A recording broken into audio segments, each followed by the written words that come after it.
Heute sind wir mal wieder im Prüfstandsraum und es soll um den ZipRoad 3.0 für die 125er Large-Frame-Motoren gehen.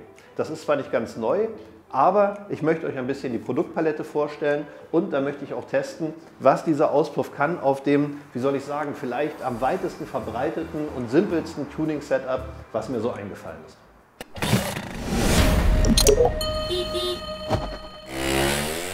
Dieser Roller, den wir hier haben, das ist zwar keine Schönheit, aber der hat genau das, was wir brauchen, nämlich einen ganz einfachen Motor.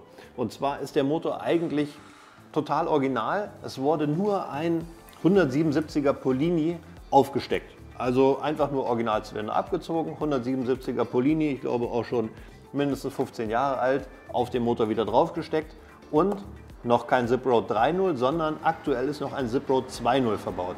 Also ein Tuning, was ein geübter Schrauber wahrscheinlich in einer halben Stunde durchführen kann. Und jetzt wollen wir erstmal gucken, wie läuft der Motor jetzt mit dem ZipRoad 2.0. Eine Rakete wird es nicht, aber ich hoffe ein schönes Alltagssetup und das testen wir jetzt.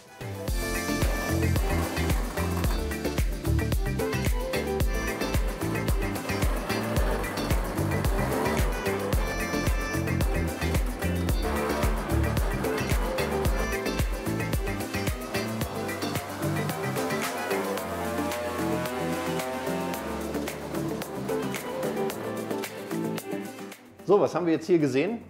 Erstmal etwas fürchterlich Unspektakuläres, nämlich 14 PS.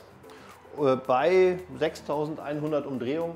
Das hört sich jetzt nicht so viel an, ist auch nicht so viel, aber wenn man bedenkt, dass eine PX 200 laut Werksangabe 12 PS hat, die hat am Hinterrad ungefähr 9 PS. Hier am Hinterrad 14 PS, sind 5 PS mehr. Das Ganze auch noch mit einer sehr, sehr homogenen Kurve. Das fährt schon ganz nett, das ist schön für den Alltag, das ist schön für eine Tour. Also glaubt mir, sowas fährt besser als man denkt, ne? Und ist wirklich ganz, ganz einfaches Setup. Deswegen mag ich auch den ZipRoad 2.0, weil das ist so eine Art No-Brainer. Den kann man überall draufschmeißen, das funktioniert immer. Bisschen Bedüsung und Zündung einstellen und der bringt euch bis zum Nordpol, ne? Aber jetzt soll es ja um den ZipRoad 3.0 gehen. Also Roller runter von der Bühne, ZipRoad 3 montiert und dann schauen wir mal, was der Motor so macht. Bevor wir jetzt auf die Werkbank gehen und den ZipRoad 3.0 montieren, wollte ich noch einmal zeigen, welche unterschiedlichen Varianten vom ZipRoad 3.0 zur Verfügung stehen. Als erstes die Standardausführung, sieht dem Originalauspuff der Vespa sehr ähnlich, nur der Krümmer unterscheidet sich ein wenig, er ist länger und divergiert. Das ist dafür verantwortlich, dass der Motor mit dem Auspuff ein bisschen mehr Leistung hat. Dann haben wir 4 Ausführungen, die dem historischen Abarth-Auspuff angelehnt sind optisch. Abarth war eine Firma, die hat in den 50er Jahren schon Sportauspuffanlagen für Vespa-Roller gebaut. Meistens hat man die erkannt in 2 längeren Chromröhrchen am Ende.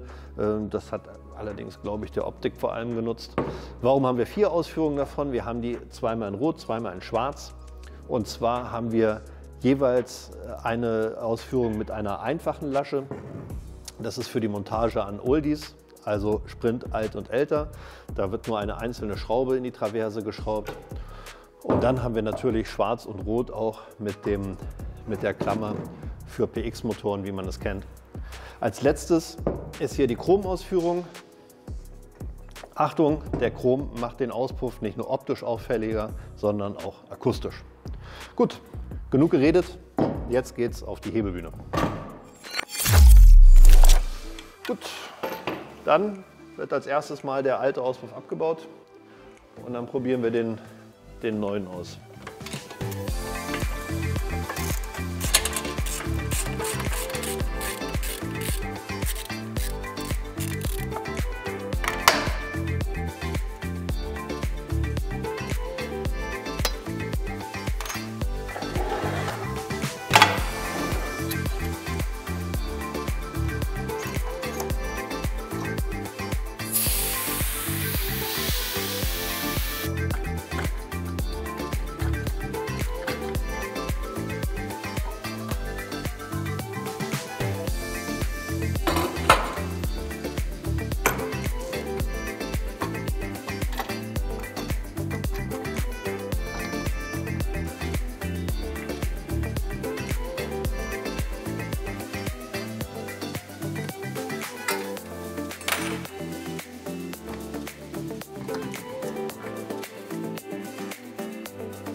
So, jetzt hat man sehr schön gesehen, wie schnell das geht.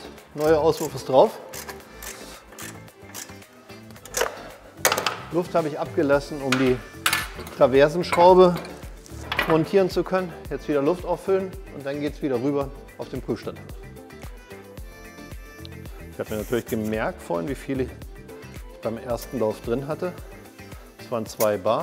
Die mache ich jetzt wieder rein.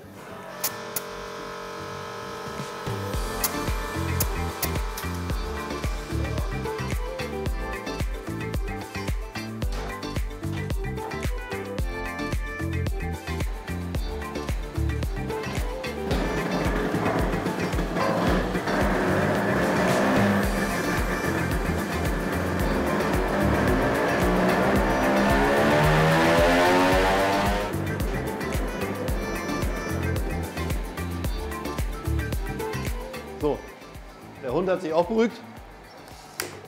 Schauen wir uns mal an, was passiert ist. Ich habe das hier schon mal hochgeladen oder gegeneinander geladen, die beiden Kurven vom ZipRoad 2.0 und ZipRoad 3.0. Es sind jetzt 15 PS anstatt 14 PS. Das hört sich jetzt am Anfang vielleicht gar nicht so viel an, aber 1 PS, das sind hier schon fast 10% mehr Leistung, die ich nur durch den Austausch zwischen 2 unterschiedlichen auch noch Boxauspuffanlagen erzielt habe.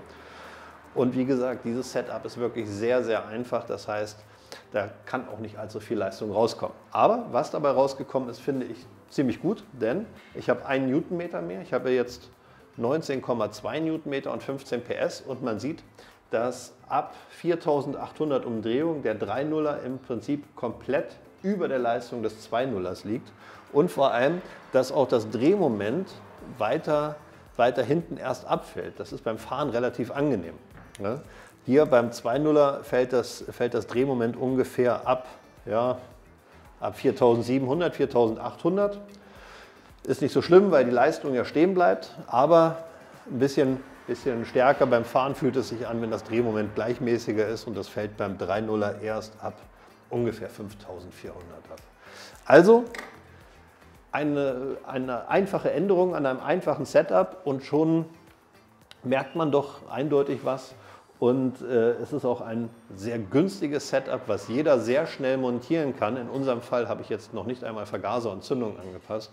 Und damit kann man dann sehr schön im Alltag fahren und auch auf Touren und mal ein Passo fahren. Das alles für sehr wenig Geld. Also von daher meine Empfehlung für die schnelle Nummer.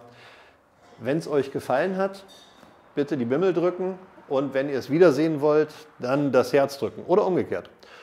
Ich verabschiede mich. Bis zum nächsten Mal. Ciao.